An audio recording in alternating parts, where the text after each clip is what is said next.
So I'll just get started. So my name is Patrick Chiu. I am a physiotherapist. I practice out of Vancouver. I work for InReach Physiotherapy, and we service online physio across mainly BC, but we do have clients across the world there. I'm going to talk more about InReach as we get going. So here we go. So InReach Therapy here, as you see, was established in 2018 with the goal of providing high quality physiotherapy using video services. So this was even before the pandemic.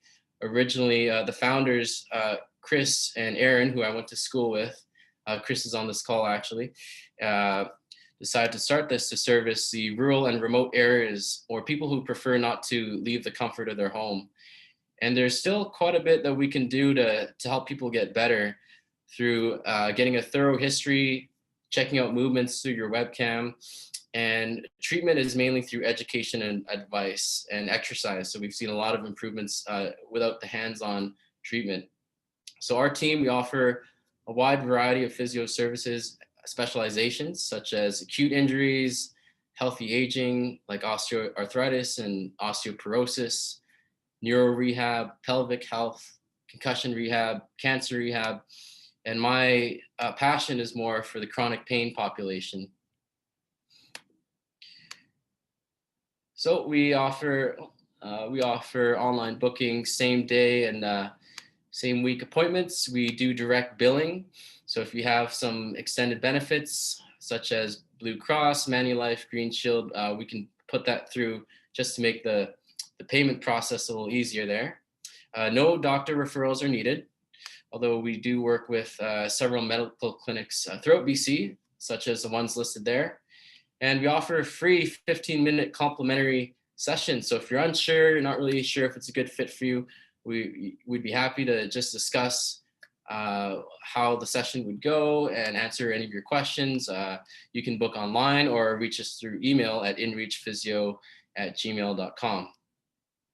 All right, so if you have questions on that, we will have a Q&A at the end, so you can save questions there. I'm also opening up Q&A throughout the session. Say if you have a question, you're worried that you're gonna forget, you can just type it in the box for the chat, and I'll get to that at the end there. All right, so, this is about me. So there I am. I did my bachelor's in kinesiology, finished in 2014 at UBC. Then I went on to do my master's of physical therapy at UBC as well, finished in 2016. Then I started off my career in a pain clinic, and this is probably the hardest area that I could have started in, but I have no regrets. This is actually one of the best places that I could have began my career, and I was thrown right into the fire and was working with patients who have experienced pain for years, upwards to 20, 30, 40 years. And there I was, a new grad. What did I know? I didn't know much, but I learned a lot from working with these individuals. I learned a lot from them. I learned a lot working in an interdisciplinary team. So we had a doctor, psychologist, pharmacist, occupational therapist, kinesiologist. We had the whole team working together, and that's often what works best, and we'll talk about that later. But it was really fun and really informative for me to work in that team, which is what kind of got me into treating chronic pain. So I did that for a year. Then I'm with my current company called Pain Pro, both in Vancouver and in Burnaby. That's where I practice in clinic physio. And then I joined InReach Physio earlier this year around the pandemic time, and I'm really happy to have joined the team. All right, so enough about me. I'd like to get to know you a bit more. I have a poll here. I'm gonna run it. It's totally anonymous, so don't worry about your names coming up there, but there will be a series of questions. I'll pull it up here. And here we go. So I believe there are 6 questions. A couple there you can take your time to answer. I think the first 2 are more about getting to know you, and then the rest are more about getting your baseline knowledge about pain. So feel free to answer. If you don't feel comfortable, you don't have to answer either. Again, this is completely anonymous, but I just want to get some baseline answers and see what assess your knowledge, and also just to get to know who you are in the crowd there. How many of you are actually experiencing chronic pain, or healthcare professionals, or wanting to help others with chronic pain. So I'll give you a couple more seconds there to answer. Hopefully, thumbs up. Can you see the poll? Because I'm not sure if you're getting it there. And hopefully, yep, people are nodding their heads there. Okay, so we'll go another. I didn't get it. I cannot see the poll. You cannot see the poll. Okay. Can others see the poll? I'm just wondering, can you put your thumbs up if you can see the poll? Okay, so some people have. So let's end it here. Let's see the results. Okay, for some reason it didn't go through, but that's okay. I don't want to waste too much time there. So yeah, we'll try it one more time. Let's see. If it doesn't go through, then we'll just move on here. So let's try it again. Normally when the poll works, I can see the numbers move up. So I actually didn't see anything. I'm not sure why it's not going through, but that's okay. If it doesn't work, we'll just move on here. Okay, so let's actually move on. I want to make sure I get through all the content. So yeah, still not coming up, but that's okay. So let's just go through some of these questions here. So one of them was, getting older is a cause of back pain, true or false? So that's kind of a misconception or myth there. So actually it's false. We're built to be resilient. And there's other things that make us sensitive as we get older. That's what we'll talk about, but that's not the main reason why we get back pain. Next question was, medications like opioids are necessary and effective at treating long-term pain. So this is actually false. We'll talk more about that and how we actually have a natural drug cabinet in our brain that we can access painkillers without needing to rely on things like opioids. 5, pain flare-ups mean that we're damaging ourselves. So we'll touch on this later. And 6 I already talked about. So let's move on here. So brief outline. First part is I'm going to talk about some key concepts. I want you to understand what pain is so you don't fear it, because it's definitely concerning when you have pain for a long time. And if it's not getting better or you get frequent flare-ups, we're going to talk about what those flare-ups are and just how to better manage it. So that's part 1. Part 2 is going to talk about pain contributors. So we're going to learn what makes us sensitive to pain. We are going to discuss how pain is multifactorial and how there's many different areas of pain and how we can address that. And part 3 this is probably what most of you are here for. Like, what do we do if we get knowledge? What are some strategies? What is a practical way to apply the information? So that'll be at the end there. And at the very end, I'm gonna try to end right at 6:50. So we have the last 10 minutes to answer some Q&A, either typing in the chat box, or I might take some voice questions as well. But I want to leave you plenty of time. And if I don't get through all your questions, I would be happy to either type up responses, and I'll get either Chris or Aaron to send that out to everyone here. All right.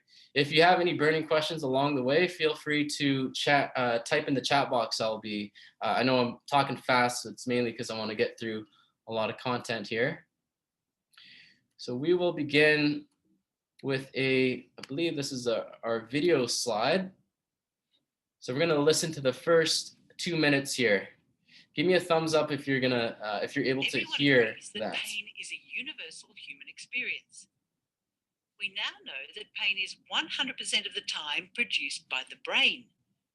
This includes all pain, no matter how it feels, sharp, dull, strong or mild, and no matter how long you've had it. You might have had it for a few weeks or months. This is called acute pain, and it's common with tissue damage, say from a back injury or ankle sprain. And generally, you'll be encouraged to stay active and gradually get back to doing all your normal things, including work. Or you might have had it for 3 months or more, and this pain is generally called persistent or chronic, because in this type of pain, tissue damage is not the main issue. What's less clear, though, is when you're told you have chronic pain, is knowing what's best to do about it. Well, in Australia, chronic pain is a really big problem. In fact, 1 in 5 people have it. Having a brain that keeps on producing pain, even after the body tissues are restored and out of danger, is no fun. Some people say it still feels like they must have something wrong. But that's just it. Once anything dangerous is ruled out, health professionals can explain that most things in the body are healed as well as they can be by 3 to 6 months. So, ongoing pain being produced by the brain is less about structural changes in the body and more about the sensitivity of the nervous system. In other words, it's more complex. So, to try and figure out what's going on, you need to retrain the brain and nervous system. To do this, it's helpful to look at all the things that affect the nervous system and may be contributing to your individual pain experience. What can help is to look at persistent pain from a broad perspective, and by using a structured approach and a plan, it's less likely that anything important will be missed. Let's start with the medical. All right, so that was a brief intro there on pain. I'd be happy to share those videos later on, and it's great to explain to other people if you want to share some of this knowledge. Sometimes the visuals are quite effective there. But I just want to start off by saying that all pain is real. I want to validate some of your experiences. I've worked with a lot of chronic pain patients who may have been told that it's in their head, and that's probably the last thing you want to hear, that it's all in the brain. So when we look at the pain science, we know that it's not imagined, right? Pain can do odd things. It can make you feel out of place, and it can make you feel off balance. Pain can spread in different areas. It's not always consistent. It can be random. Unfortunately, this is a normal experience for people in chronic pain, and we'll discuss that later, how pain is so complex. And the analogy I like to give is with chronic pain, it's like you got a map, you're trying to navigate, get to different areas. And actually, we do have areas in our brain that are mapped out in proportion to different body parts. But going back to my analogy here, it's like someone spilled coffee in our map. Things are blurry, things are hard to navigate. Then it's harder to control and make that connection between movement from our brain to our muscles. So again, this first slide is just to validate that all pain is real. I hope you don't feel like what I'm saying is that it's in your head and you're imagining it, but pain is very complex. So that's what we're gonna talk more about next. So this is probably the best analogy that I like to give to my patients, that pain is an alarm.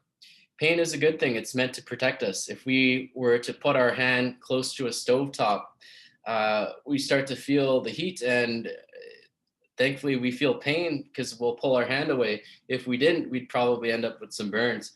So think of pain as an alarm, and all alarms, like I bet most of us might wake up to alarms, it motivates us to take some action.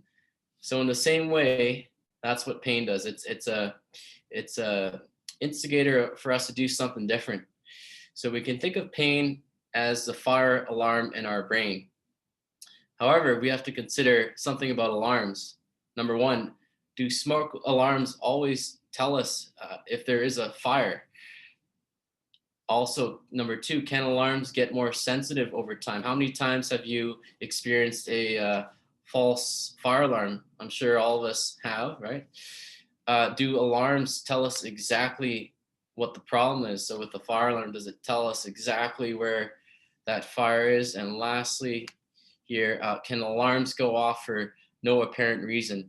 So just some things to consider with this analogy, that alarms, again, are mainly for motivating us to take action, but the information may not be as accurate.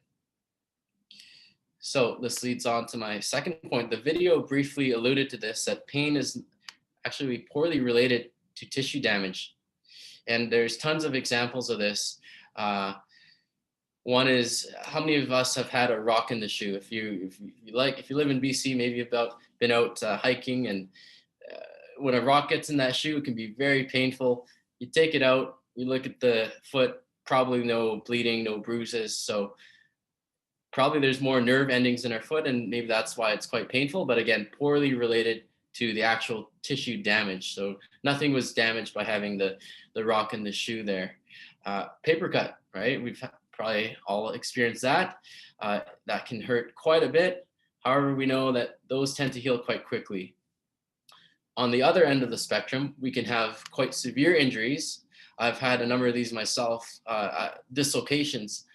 You can have a dislocation and have no pain as well. So that's another point that, or another fact that supports the point that pain is not always related to tissue damage. So these are all key overarching themes that we're going to all tie in together, but very important in order to understand what your pain is. So again, we don't fear it and that we know how to approach it. Next point, I really like this one, that we are strong and adaptable, that our body, our brains are plastic, meaning that we can, if we can learn to feel pain and adapt to feel pain, we can do the opposite. We can also adapt to get out of pain. The analogy that I give to my patients is that if you've been in pain for 5 years, think of it as walking into a forest for 5 years. 5 hours. If you walk into a forest for 5 hours, it's going to take some time to get out of that forest as well. So in other words, it's a process, but know that we can improve it. There is a lot of science supporting helping people with chronic pain. However, yeah, it's going to take some time and lots of practice. And that requires what we call gradual exposure to, someone else is coming in the chat here. Okay. Requires gradual exposure to aggravating activities. And that might sound a little counterintuitive. Like, why are we trying to make you do something that aggravates you? But that's basically what I do for my job every day in the clinic. It's quite simple. I ask people what hurts. It might be lifting up their grandkids. It might be reaching in their shelves. It might be doing sport. And I just take that aggravating factor. We try to modify it a bit, make it a little easier. And that gradual exposure is often what helps people get back to those activities. All right, so now we're on to part two, like what contributes to pain? Like the video mentioned, pain is complex, more so chronic pain. Acute pain are those injuries that tend to heal quite quickly within 3 months. Chronic pain is typically classified as pain lasting longer than 3 months or beyond the normal expected healing time. This is because pain is influenced a lot more than just the body tissues. And this is becoming more and more prevalent as we look into the research, that there are multiple facets that contribute to pain. As pain persists, it's less about the tissue damage and more about things in our life that make us sensitive. So in school, we learned about this theoretical framework called the biopsychosocial model. And basically that says that when we look at our patients, we not only want to we don't want to treat them as just a physical body part. When I treat the knee, I don't just treat the knee, but I treat the person behind the knee. I ask questions about sleep, about their work, about all sorts of aspects, which we'll discuss in a bit here. But just showing that pain, again, is multifaceted. And with that being said, that's actually positive, because it means that we have lots of other options to help us with our pain. There's rarely one thing that gets us fixed. If a lot of people are looking for that quick fix, maybe looking out for different products or a certain practitioner with a certain type of passive treatment to rid them of their chronic pain, I would say that probably rarely happens. It might happen, but because pain is so complex, as the slide says, there are multiple ways that we can make us less sensitive and to help manage our pain. So this is another analogy that I really like. It's another video. It's about a minute, I think, and 30 seconds. I think a picture is worth 1,000 words. So we're going to watch this here, and it's going to help us understand the point that I mentioned. Let's talk about the cup analogy for pain. So this is you, but you as a cup. Here are a number of potential contributors to pain. So let's go ahead and fill that cup. We can have joint changes. We can have joint chemicals. We can have worry. So here, you are okay. Your cup is not overflowing, and you can be pain-free. But life adds more. Lack of activity, poor sleep, too much too soon. And what do? We get that cup overflowing. When your cup overflows, you might have pain. So to help yourself, you want to ask 3 big questions. What's in my cup? What are the potential contributors to pain? Then we want to ask, what can I do to decrease those contributors? Or can I decrease those contributors? At the same time, it's not fair to say that that cup has to be empty and that all of the stressors in our life have to be gone. So we ask our third question, how can I build a bigger cup? If you build a bigger cup, or if you decrease what's in the cup, you can positively impact your pain.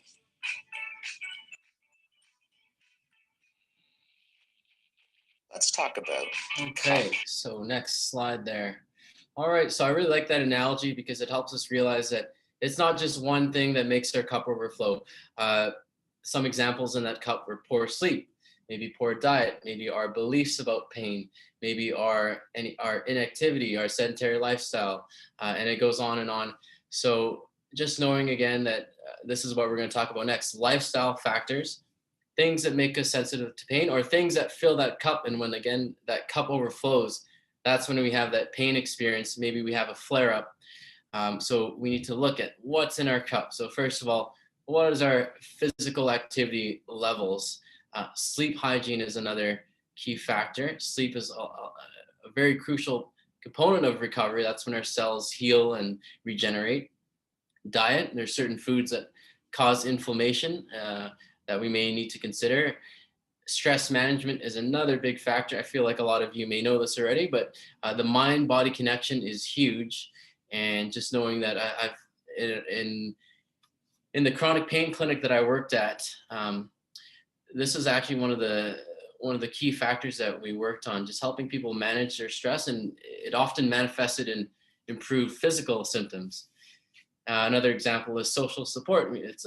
We're social beings, and it's very healthy to have good, meaningful social interactions too. So just lifestyle factors that we may want to consider what's overflowing our cup. Beliefs. This is another key point that I often need to spend time talking about in the clinic. So there are many false beliefs about pain that can continue to perpetuate our pain and make our nervous system sensitive. And those were a couple of those questions in the poll that I put up about flare-ups causing tissue damage, even MRI findings. I didn't talk about that yet, but imaging findings, there's a lot of, that's a big question I get within my patients, where they bring in an x-ray, they have all these findings, and a lot of times, again, that x-ray, you can get those certain results in even asymptomatic people, meaning that the x-ray itself or the imaging itself may not be as accurate as to guiding our treatment approach. So yeah, just making sure that our beliefs about pain are accurate. And all this information that I'm taking from, I'll let you know later where I'm getting this from. It's from 2 main workbooks, and I'll be happily able to share that with you later. But all these facts are basically taken directly from these workbooks that are, again, proven by research. So if you believe that movement and load is bad for you and that will cause injury, you are more likely to, again, avoid these activities, which again can be another way to make you more sensitive. So basically your beliefs might make you lead to bad decisions for your pain. So this is the third part that I mentioned, that probably if you're here with chronic pain that you want to pay extra attention to, about like, what do we do now that we know this information? So I would like you to do a self-audit.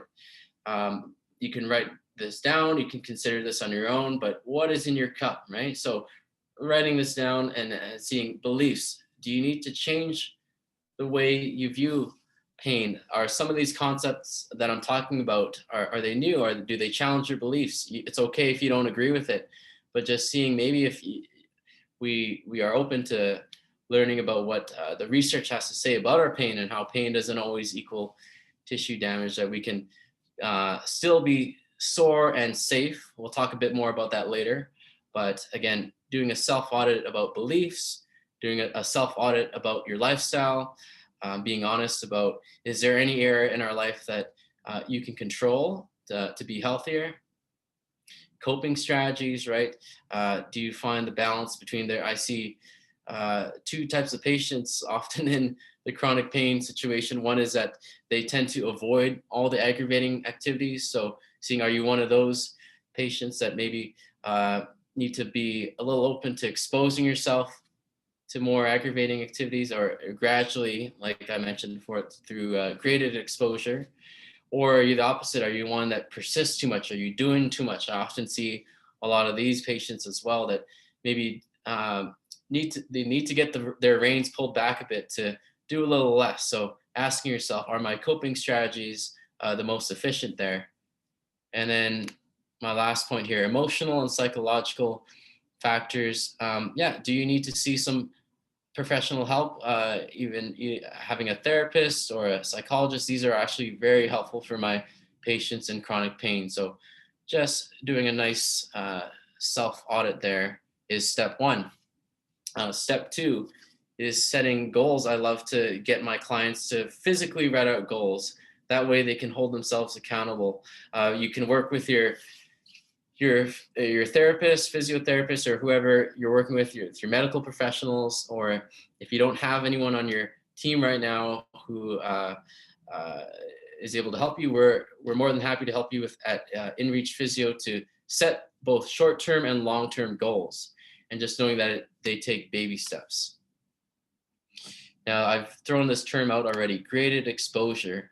The analogy I like here is being afraid of bugs. So if you're afraid of bugs and you avoid them forever, that can just further sensitize you, similar to pain, right? So unless you address your fears and you have to slowly expose yourself to bugs or pain, then that's when our body can begin to adapt. That's when physiologically our nerves, our muscles, our brains, we can habituate and we can change our response, right? So again, yeah, we can do the same thing with pain as with being facing our fear with bugs. Now, how hard do we work into pain? This is a very key point that I mention to every patient that comes into the clinic, because yeah, sometimes we just don't know. Do we just avoid pain at all? Sometimes what if you do an activity and then you feel pain later? Like how do you address that? So I give the traffic light analogy. So you have red, yellow, and green zones. The green zone is when you do an activity, either an exercise or a hobby or a chore, and you have no pain during and no pain after. So that's, you got the green light. You got to keep doing that. Now here, the next two are a little more relevant to what we're discussing. So next is the yellow zone, where you might have some discomfort during the activity, but if it quickly goes away after, that is a safe level, meaning that return back to your baseline level within 24 hours. Again, that's that yellow zone where I said you can be sore but still safe.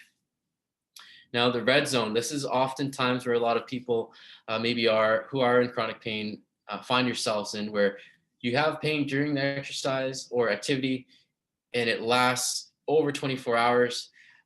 This is the no-go zone. And again, we don't have to fear this zone. It happens very often in my daily practice. My patients are always in the red zone, but because they know this analogy, they know that, okay, I was in the red zone, so I was able to adjust and I went to the yellow and green. So knowing that this, again, doesn't necessarily mean you got tissue damage. Instead, next time around, you just need to modify your activity. So maybe do less duration, less repetitions, less sets, or take more breaks. So great analogy to ask yourself, am I in the red, yellow, green? And again, if you're in the red, nothing to worry too much about. Just know that you'll settle back to your baseline and you can aim to work in the green and yellow zone. In fact, when I get people with chronic pain to exercise, they're going to often be in that yellow zone, meaning you're going to feel uncomfortable. That is a given. Rehab is unfortunately not an easy process. It's challenging, but I set them up with the expectation that you're going to be sore. You're going to be using muscles that maybe haven't been used for a while. Maybe they've been sleeping, so we're waking them up. It's going to feel sore, but that's a good sore. Just as if you've ever had like a deep tissue massage, you often know that's a good soreness. Same with when you are exercising, especially under a trained professional and they're giving you rehab exercises. Just know that, yeah, you can be sore and still safe. So I did talk about this earlier. We do have access to a drug cabinet in our brain. So in other words, there are natural painkillers that do get secreted, and these hormones do come out when we do certain activities. So this is a brief overview of what would happen if you book a session with me. These are things that I often cover in my physiotherapy sessions with my patients with chronic pain, spending a lot of time talking about meditation and mindfulness. And before I was a little skeptical until I started practicing this myself. I have to preface all this by saying I'm not an expert in chronic pain. I just have a very strong passion with it. I personally do not have chronic pain, so it makes me a little bit harder to sympathize.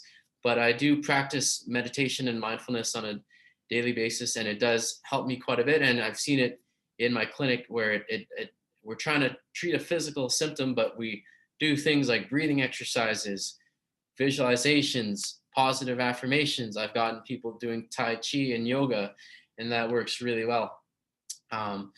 So next, exercises, rehab exercise. That's kind of our bread and butter. Physio, we always want to help people get stronger. So, or also too, returning to things that you enjoy. That's key. That's when we do things that we enjoy, when we spend time with people that we love. That's another way we can access these feel-good hormones, which are natural painkillers. Again, doing self-care, that's very important. So, okay, summary. I think we're just about good on time here. I wanted to stop at least around 6:50 to do some Q&A. So this is a good summary of what we discussed. So I would like you, first of all, if you're to just take away 4 points, this is what I want you to remember from the presentation today. Number one, that you understand pain, so you don't fear it, knowing that pain is good. It's a good alarm to motivate us to do something different, whether it be to change from going into the red zone to the yellow or green zone. Also, number two, to tell ourselves that our hurts don't always mean harm. There are cases definitely when hurts do cause tissue damage, and that's when we want to be a little more concerned. But for the most part, that the pain that we experience are just sensitivities. I would like you to think about replacing the word, like associating pain with tissue damage to associating pain with sensitivity, and knowing again, you can be sore and safe. Number three, pacing yourself. Finding your baseline and progressing. So when you do get a flare up, knowing, okay, this is my tolerance to this activity. Maybe I can walk just 10 minutes. Maybe I can only rake the leaves for 5 minutes. And then you get a flare up. The next time around, no, that's where my baseline is. I'm going to stop before that flare up, and then you're going to gradually progress. And lastly, knowing that the recovery from chronic pain, it's a lifestyle. It's not again, we're not going to find a one-time quick fix, but it's going to require a lot of practice. And there's a lot of good resources. Again, I'd be so happy to share with you where I got all these resources from. I think I have it on the next slide. There we go. I basically took all the images and the content from these two workbooks. One is from Dr. Greg Lehman. He's a chiropractor and physio based out in Canada. And he was the one talking about the overflowing cup analogy. And the second one, Matt Del Brocco, he's the one who created the workbook on the right, where I had a lot of the images from. These are really good workbooks that basically summarize everything that I talked about. So at this point, let's see here. We're going to do some questions and comments. Again, if there's no questions, I can come up with some frequently asked questions that I get asked, but we can take this moment now to either type in the chat box, or you can unmute yourself and we can just ask some questions here. But yeah, and then we'll do the last little bit about how to reach us, and then talk about our next seminar with InReach. So we got 9 minutes here. Last 9 minutes. Any questions or even comments, any feedback, anything that you learned, anything that stood out, I'd be happy to elaborate or just hear some feedback about what you thought about the presentation there.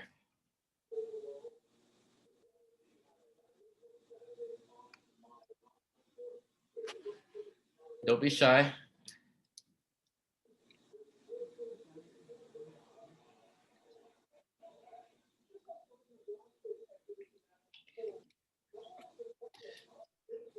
All right, looks like no questions, so we might have to end early. Like I will give you a couple minutes if there's any questions off the top of your head.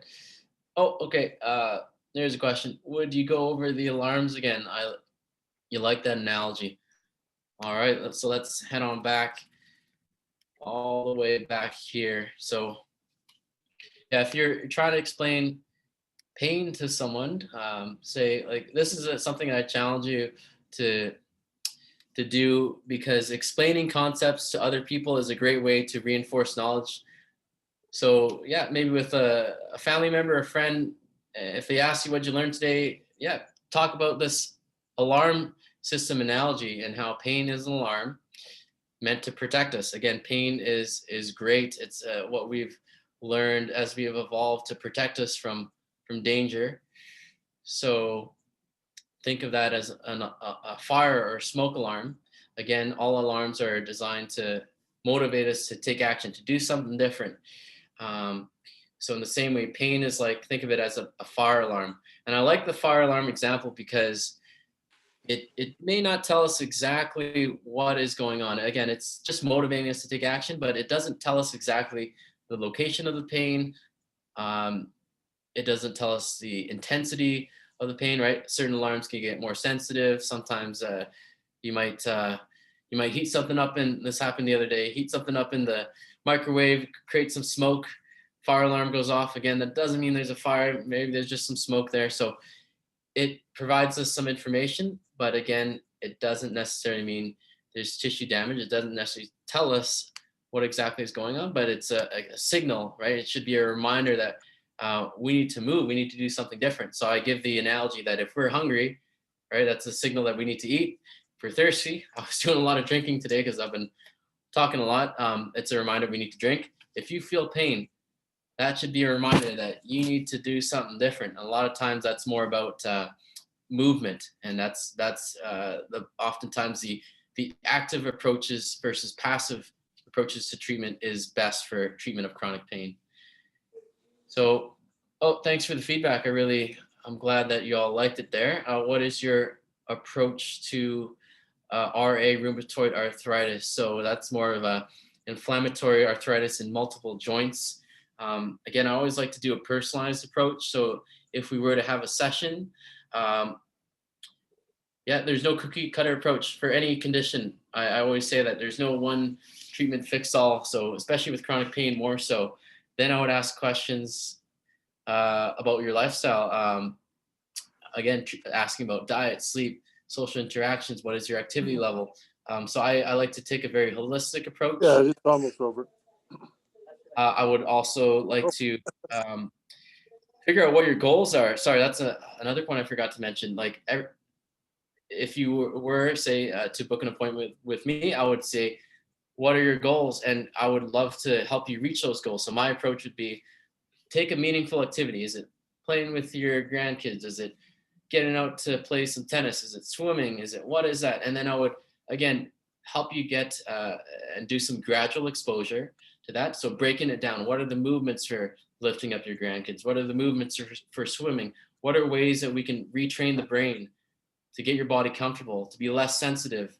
And then from there, take baby steps. It's all about the baby steps, and then eventually get you back to the meaningful activities. Okay, I'm glad people like the analogies. Those are great. Definitely write them down, or again, I'll send links to the handbooks. You can review them. The book suggestions, right? Yep. Analogies are so helpful for understanding pain, and great ways for you to understand pain. Because again, that's the first step. We got to know what's going on.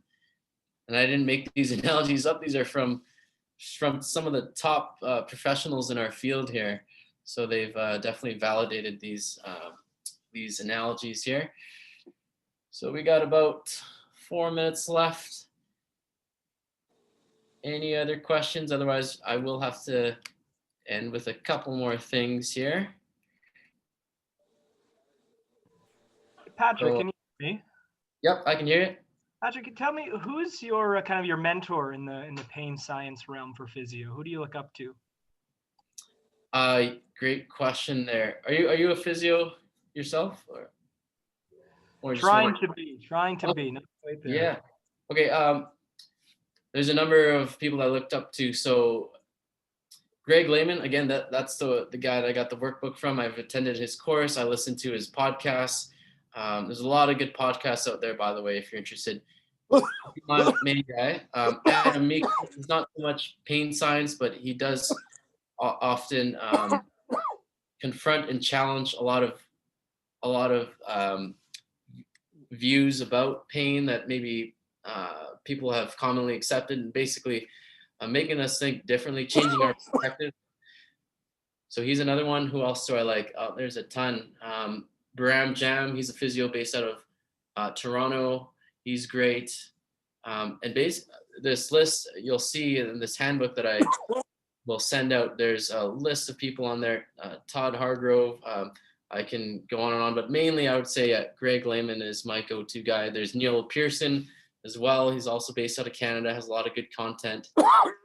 Those I'd say are my top ones that I can think off the top of my head. Thank you. I really appreciate that. Yep. All right, we got about 2 minutes. Anyone else here? Otherwise, I want to make sure I get this information. I see people left already. I wanted to make sure I advertise this, that my colleague Chris will be giving our next seminar on hip and knee osteoarthritis, Tuesday, January 19th. Same kind of time frame, 6:15 Pacific Standard Time to 7, about 45 minutes. He works a lot with his population. So if you or if yourself or you know anyone that is suffering from this or just want to learn more information, same kind of setup. We'll be happy to chat with you about that. If you have any questions specifically directed toward me, I'll include my email here in the chat box, and you can shoot me a message. I'd be very happy to work with you, or even just answer general questions or discuss any topics. I know some of you sent some specific questions to my colleague Aaron leading up to the seminar. So if you want to discuss further, I'd be happy to talk about that. So if there's no other questions, I just wanted to thank all of you for making time out to the seminar. I was really happy to share some knowledge, and I will make sure that Aaron and Chris send you this presentation, the videos, and also those 2 workbooks. So again, you can review. But again, thank you so much, and hope you all have learned something new, and that you take some of this knowledge and can apply some of that and share it again with some other friends and family members, and hopefully that will help you manage some of your symptoms. All right, but have a good one, everyone. Take care.